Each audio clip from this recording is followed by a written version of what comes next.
Hey, Pacer Center. Hey, parents. Hey, advocates, friends, neighbors. Welcome to the Capitol, your house, your Capitol. When it was established, it was called the People's House, and there's a reason for it. It's you to be able to get together and tell your story to your elected officials and be your authentic self. Tell them what the decisions that are being made, state and federally, are doing affecting the unique and individualized needs of your child and their disability and how it affects their education. Well, by the way, that's still federal law. Did you know that? It's supposed to be focused on the child, and that's supposed to be focused on that child's unique and individualized needs and how that affects their education. I keep saying that over and over again because I never forgot that. When I worked at Pacer Center 100 years ago, the Virginia Richardson used to just indel that in us all the time. The focus is on the child and the unique and individualized needs. Never forgot that about her. Matter of fact, as you tell your story, I'm reminded of this. You never know who you're going to run into. I was out at the National Traumatic Brain Injury Association meeting in Washington, D.C., and coming back through the plane, I don't remember if we were leaving or coming, but all of a sudden, there was this woman that was sitting in first class, and I said, "Oh my God, hey, that looks like Paula Goldberg." And I mean, Paula Goldberg was a star because let me tell you why. In 1975, she formed what is known as now Pacer Center, and there's a bunch of parents and advocates that got together to say, we want to go what's right for our kids. And there's this new law, Public Law 94-142, that was established about kids and their educational rights with disabilities in schools. And there was always an emphasis back then about partnership, parent, regular ed teacher, special education teacher, and administrator. Those four people made up what an IEP is about, right? And what the focus is on the unique and individualized needs of the child. So Paula Goldberg, who I had studied, yes, I did, because of the fact what she had done with Marge Goldberg, no relation, to start Pacer Center.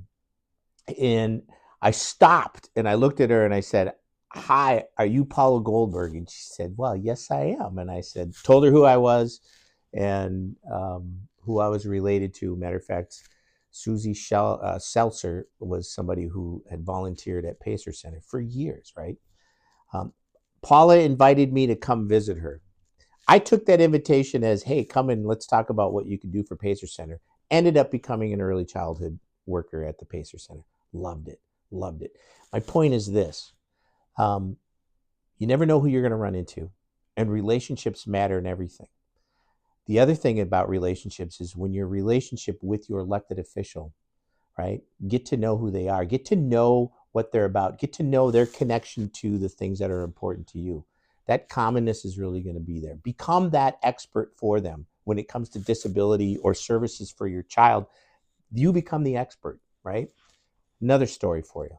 There was this woman named Marge Mann. She was in Marshall, Minnesota. There was a bill that was needed back in 2020. It was to get a signature of the minority leader. His name was Marty Seifert.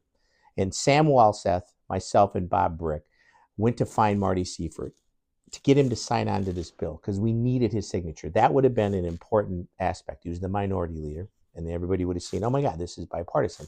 And this is exactly what it was about. It was about bipartisan when it comes to children. And so the first thing Marty asks Sam Walseth and Bob Brick is, what does Marge Mann think of this bill? And they said, she loves this bill. She's supporting it 100%, right? He didn't read the big, thick bill. What he did is he asked for a pen, signed his name, and he said, now I got to go. But here's the point. He had a relationship with Marge Mann, a parent of a child with a disability in Marshall, Minnesota, who became that expert, that go-to person for him when it comes to matters of education. You have that same challenge in front of you today. Become that go-to person for your elected official. Get to know who they are, right? Create that relationship. And you never know, you just might run into somebody on an airplane. But have fun today. I wish I was there with you in person, and I'm so glad you are here. Don't make just a one and done. Come back, come visit anytime, all right? Go get her done. Have a great day. Thank you. Bye now.